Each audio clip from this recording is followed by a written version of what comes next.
Okay Larry, for this underwater scene, Julia will be pretending to drown, but will hold up 3 fingers when she needs air. Okay Julia, if you need air during your underwater scene, just wave your hands, and Larry will hand you the scuba mask. From what I have heard, this has probably happened on multiple sets. There are a number of directors/producers that are fucking dicks. For the story, have my upvote, though.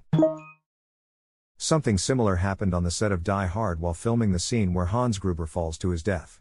Alan Rickman was told he was going to be dropped on the count of 3. The people doing the dropping were told to drop him on the count of 2. I don't think Alan Rickman ever worked with John McTiernan again after that. Yeah, they got that oh shit look that they wanted, but that sort of thing is just never a good decision. Ooh, this is good. Reminds me of the fact I learned about Now You See Me the film. The actress was almost drowning in real life whilst doing her magic scene. Yo, what now? Yeah, Isla Fisher wasn't acting in that scene. Something malfunctioned with the prop and she wasn't able to escape as planned. Luckily someone caught on and got her out before she drowned, but from what I've read it was pretty close. Is that why she wasn't in the sequel? If so, it all makes sense now. Edit, with the last 50 replies, I am now aware that this was not the reason, but that she was pregnant while the second movie was being filmed. Thanks for the answer, gents. Don't let this distract you from the fact that the sequel to Now You See Me wasn't Now You Don't. What a fumble. Like how director Chris Buck said the sequel to Frozen was going to be Thawed. But it ended up being Frozen 2. Hot Tub Time Machine 2 was supposed to be Hot Tub Time Machine 3, but the executives wouldn't let them because it would be too confusing. Still upsets me to this day. Wow, this thread has made me very upset. Rambo 2 upset. Oh God. 1. First Blood 2. Rambo, First Blood Part 2 3. Rambo 3 4. Rambo WTF? First Blood is a fucking amazing movie though. Reminds me of Critique Roshan's Koi Mil Gaya followed by Krish and then Krish 3. Scream Scream 2 Scream 3 Scream 4 Scream. Star Wars 4 Star Wars 5 Star Wars 6 Star Wars 1 Star Wars 2 Star Wars 3 Star Wars 7 Star Wars 8 Star Wars 9. Fun fact, in the book, Rambo was never actually given a first name. John was one of the many creative liberties they took. License to Kill was going to be License Revoked, but the sequel to Dude, Where's My Car? Was supposed to be Seriously Dude, Where's My Car? The sequel to Home Alone was supposed to be Home Alone Again. Thanksgiving 3 picked up the idea though. Now if only we could have an actual film pick up on the idea.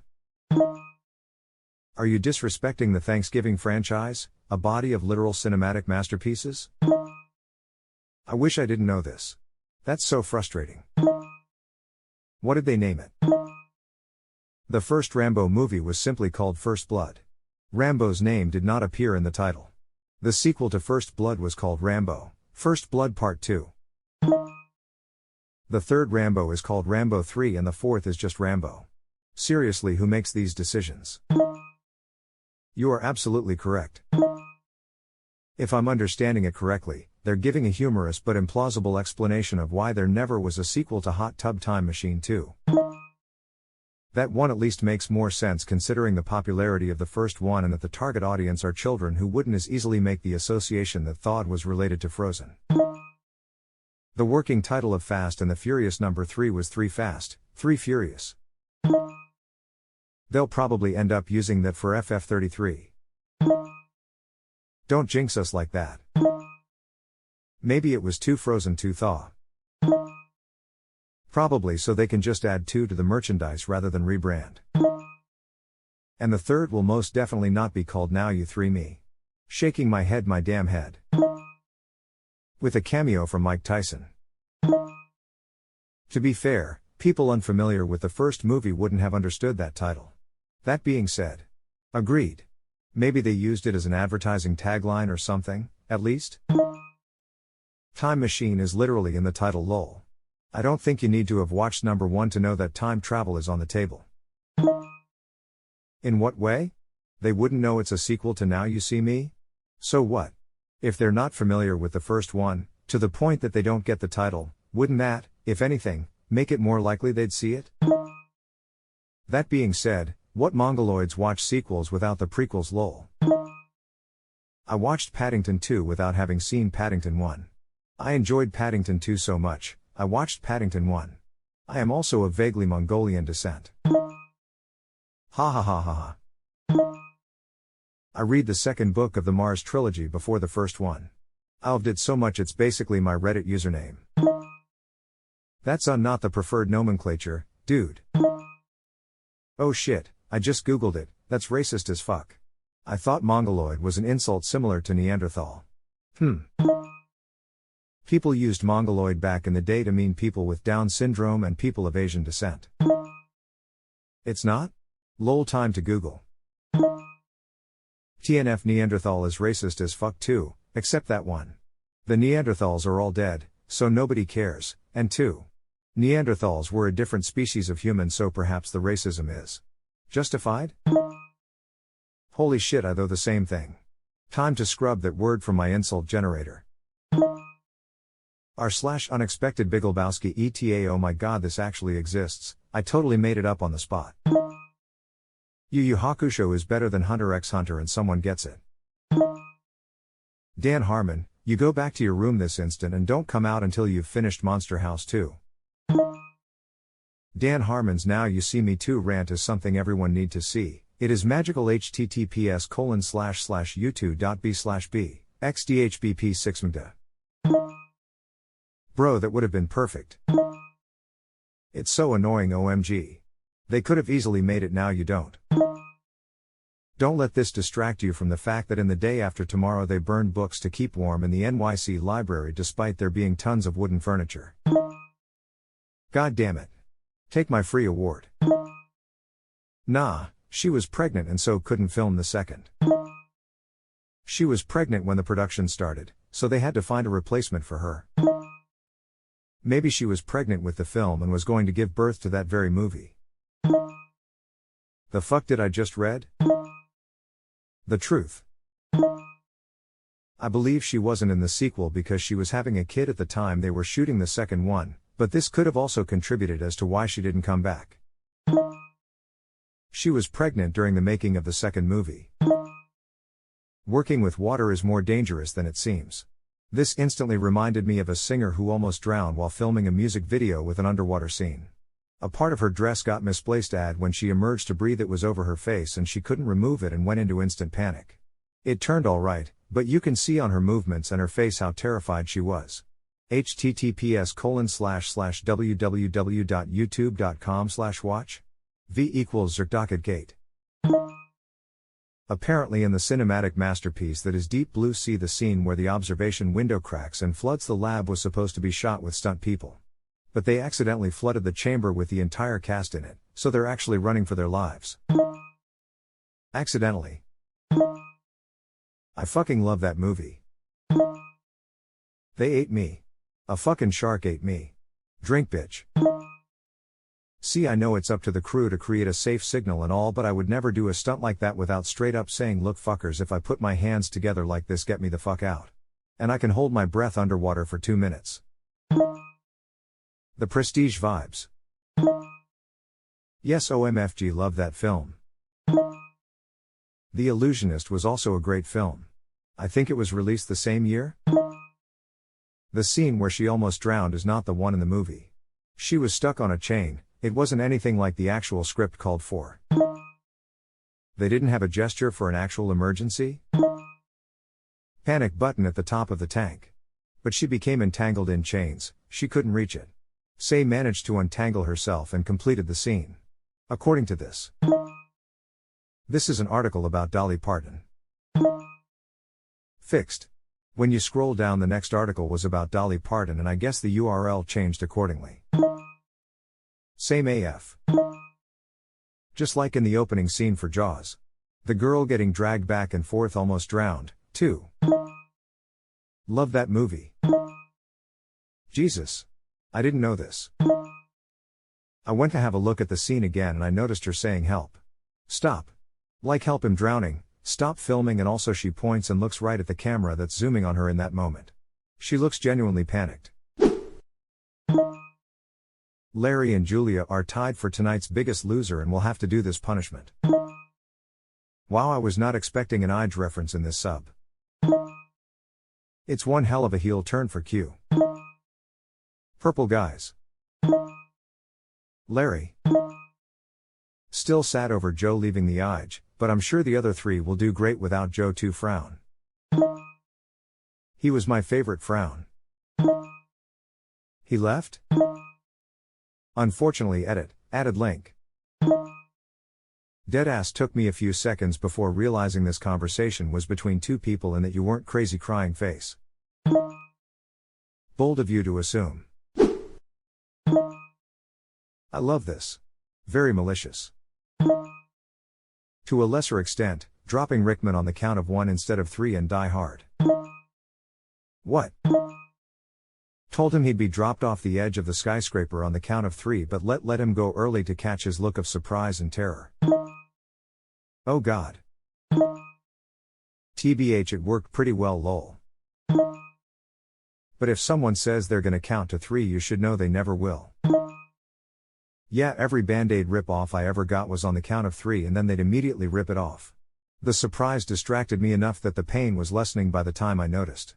Worked well enough. I do this shit all the time in an attempt to surprise myself even though I'm fully aware of my planned skull.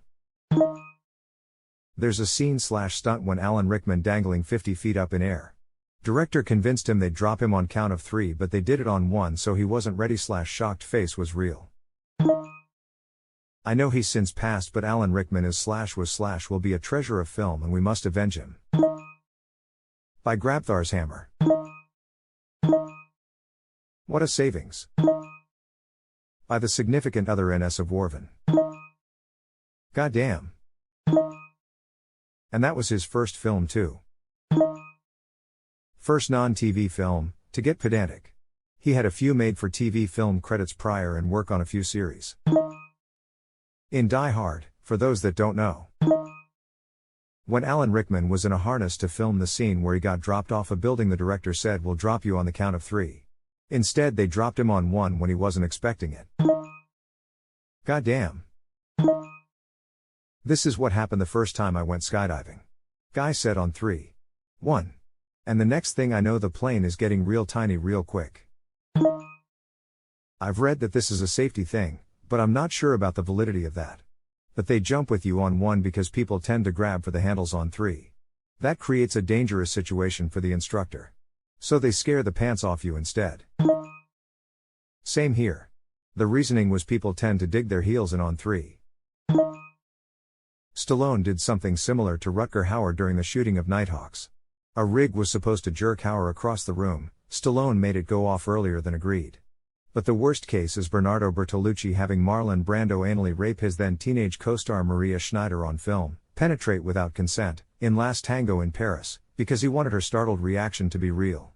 https://n.m.wikipedia.org/wiki/Maria_Schneider_actress, https://www.vox.com/2018/11/26/18112531/ Bernardo Bertolucci Maria Schneider Last Tango in Paris, https://www.huffpost.com/entry/Bertolucci Last Tango Rape Scene _N_584339A4E4B0C68E04813517 edit, not actually raped, but sexually humiliated.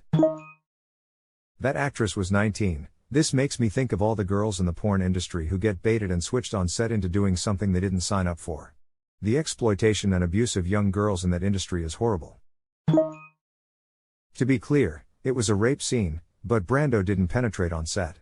The problem was that without her knowledge Brando took a stick of butter and put it in her butt crack, or something, as an in-story lubricant for the film. Fucking disgusting, but not literal anal rape on film, as most would understand the terminology. Or Tarantino cutting the brakes. So they saw what Ridley Scott did in Alien, 1979, and decided to replicate it, but worse. Context: in the infamous chestburster scene from Alien, the cast didn't know about the chestburster part so the reactions would be more genuine. The script said something along the lines of "it emerges, react," so they knew something would happen but not what. It emerges. React sounds like something off of our /surreal memes. There's also a shot where the other women on the crew, can't remember her name, slaps Ripley. Scott told her to do that right before the take so there would be a more abrupt reaction from Sigourney. It definitely worked, but the ethics of something like that are definitely gray. Still better than Jackass. Watching paint dry is better than Jackass. My god, that was a fast reply lol. By the power of the internet and my mobile device combined, I am omnipresent. Me too, thanks. Wait, I know about Kubrick, but what did Danny Boyle do? Exploited an actor's claustrophobia for one shot. I don't believe this. For a shot like this, why wouldn't they just have Murphy stick his head in the helmet and have the rest of his body free? Way more feasible with all the lighting needed. Also, isn't the whole point of the scene that he's desperate and frustrated he can't get up? His reaction is too immediate, and seems much more like an actor acting as makes sense for the scene than someone who's fallen over surrounded by crew members. Doesn't really look like they are stuck. I mean, it looks like they are acting out the scene. I mean, I'm claustrophobic, and if I was genuinely feeling it, my first impulse would be to turn to the camera, scream, "Hey guys, I'm really fucking stuck, get me out of here," not proceed to act perfectly for the scene. Also, it doesn't even look like they are in the rig in this scene. This feels like one of those invented after the fact stories to fill out the DVD commentary, but what do I know? The wording is confusing though. Does Cillian Murphy have claustrophobia? Because the title says claustrophic reaction. The scenario in my head is Cillian Murphy falls while wearing this really heavy suit, then the Boyle asks the crew to sit on the suit rig. Not saying you're intentionally mistaken, but that the title of post you linked to is confusing. That's so fucked up, WTF. Lost so much respect for him now. Are you really letting an unverified Reddit post dictate the respect you have for a director? Man, you must be new here. Not surprised, just disappointed. I thought the story was that the director was trying to murder her, tbh. I thought he was just being incompetent and it was an accident horror story. Yeah, and those scare me the most, tbh. Holy shit. That is beyond fucked up. Lol. This is so neat. I know that Kubrick did this to Shelley Duvall while shooting The Shining, but are there other examples of him doing this? I have an example from James Cameron. The entirety of The Abyss. That's exactly what came to my mind. Great job. Alfred Hitchcock was doing then kind of shitty things too. Am I correct in saying James Cameron did this exact thing at one point as well? Did anyone else imagine Bob the Tomato narrating this to his best friend Larry the Cucumber? Well, now I do. I do now. Even funnier because they don't have hands or fingers. I thought the gun wasn't loaded. Jesus man, that's a very dark one. The Crow's actor knows it well. So does Alec Baldwin. I didn't know, oh wow, the gun was loaded, bang, and I'm so sorry my friend, I didn't know, wow, the gun was loaded. And I'll never, never, do it, agas I ain't. Bang, oh, I didn't know it was loaded. Hi Dormammu, I've come to bargain. Alec Baldwin only shot once, gotta collat. Alec Baldwin shot first. This one is interesting to run across after watching The Prestige, where a character named Julia suffers a rather unpleasant fate in a water tank escape. I was very confused as to why this edition of r/Redderite Seinfeld was so dark. Serenity now. The perfect crime. I'm imagining Larry David and Julia Louis-Dreyfus on an episode of Curb Your Enthusiasm and I can't stop laughing. The ending is just Larry at Julia's funeral with Frolic playing the BG. Malcolm McDowell almost drowned filming A Clockwork Orange when his breathing apparatus malfunctioned during the scene where he's being tortured by his two erstwhile friends turned cops. So basically they say two different things so that Julia drowns? Yes, or possibly a chilling but genuine mix-up. Incredible. Original and I love. If you like the video, hit that subscribe button for more content. I post every day and I'll see you next time with more stories.